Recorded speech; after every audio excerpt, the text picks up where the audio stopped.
Honorable Michael Pompeo, Secretary of State of the United States, Honorable Tarak Balasuriya, Minister of State, and Madam Ambassador, members of the delegation, Mr. Secretary, firstly I wish to welcome you and your delegation to Sri Lanka in this warm and pleasant weather amidst your busy schedule. Tomorrow, the 29th of October, 2020, marks the significant milestone of the 72nd anniversary of the establishing of diplomatic relations between Sri Lanka, then Ceylon, and the United States of America. So indeed, it's a very important day and a visit, Secretary of State, that they have taken to be with us. For over 7 decades, our two countries have nurtured a strong relationship founded on shared values of democracy and socio-economic orientation.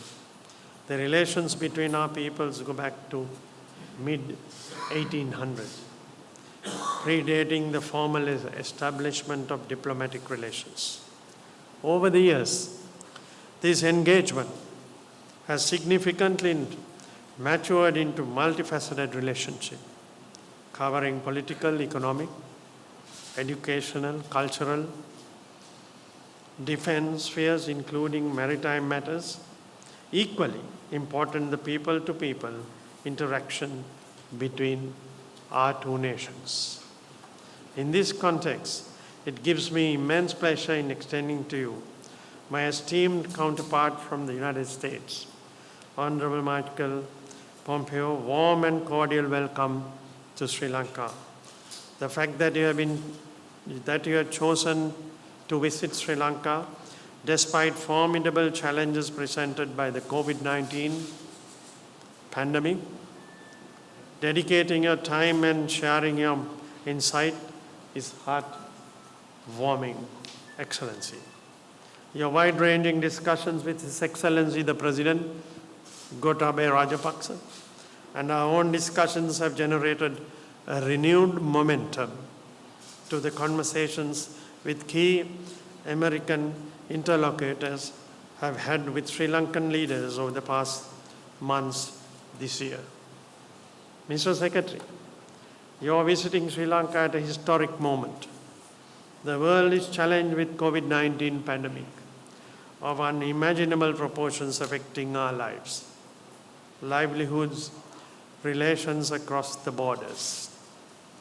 In the 1930s, Johns Hopkins University in the United States commissioned the study to develop the Ceylon public and community health system, which contributed towards Sri Lanka's successful health system.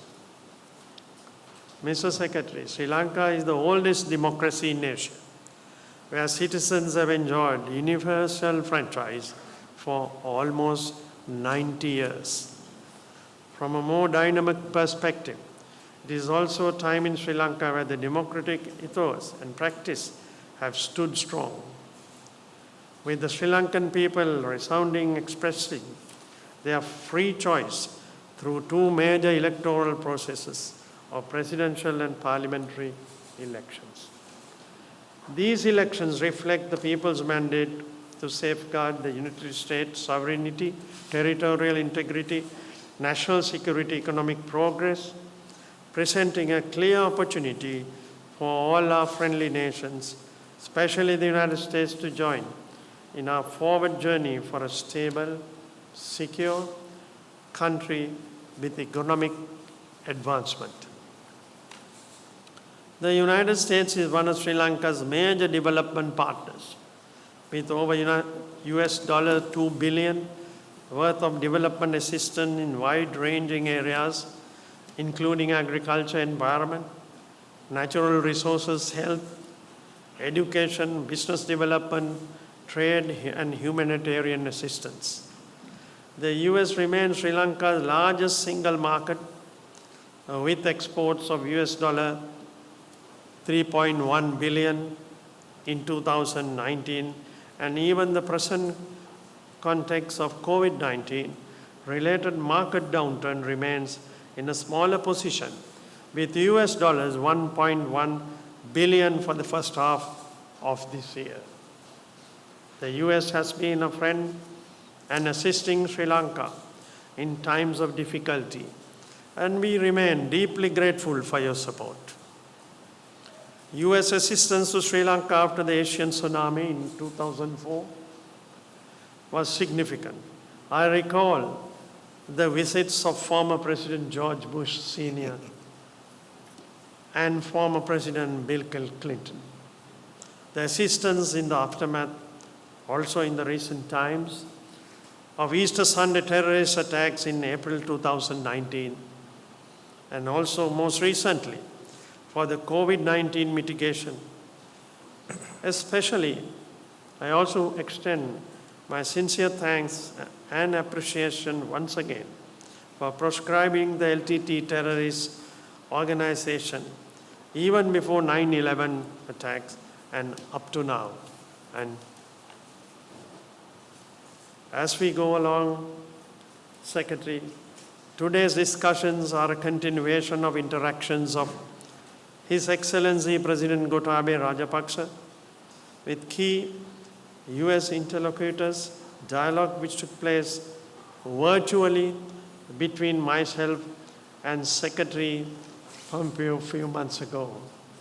It has been an opportunity for both sides to understand each other's priorities, share insights and consider steps to further elevating bilateral engagement on agreed areas of cooperation. In furtherance of making our bilateral engagements more robust, we have agreed to convene the next sessions of the US-Sri Lanka Partnership Dialogue 4 in early 2021, and also progress on several areas including economic, defense, and research through intensified coordination. Next sessions of the Joint Council of the Trade and Investment Framework Agreement will also be convened on the earliest possible time frame. It was also considered opportune to broaden our bilateral engagement in areas such as ICT, cybersecurity, agriculture, science, technology, innovations, and trade and investment, business, and climate change. As a sovereign, free, independent nation, Sri Lanka's foreign policy will remain neutral, non-aligned and friendly, conscious of the opportunities and responsibilities that come with our strategic location. We see the importance of maintaining the freedom of navigation in our seas and airspace, also protecting sea lines of communication and the undersea cables. We believe all countries should adhere to and respect international law, including the UN Convention on the Law of the Sea. We share views on the potential multifaceted maritime cooperation which Sri Lanka is keen to progress. Secretary Pompeo's visit and the discussions have further enhanced our warm and friendly relations. And once again, I extend my grateful thanks to you, Secretary Pompeo. Finally, let me wish Secretary Pompeo and Mrs. Pompeo, who is joining him on this visit, a pleasant stay in Sri Lanka and safe travel in Asia in the next few days. Thank you. On behalf of the people of Sri Lanka, I wish you Ayu Pawan. Thank you very much. And I give the floor Thank you, Mr. to Minister. the Secretary of State. Thank you.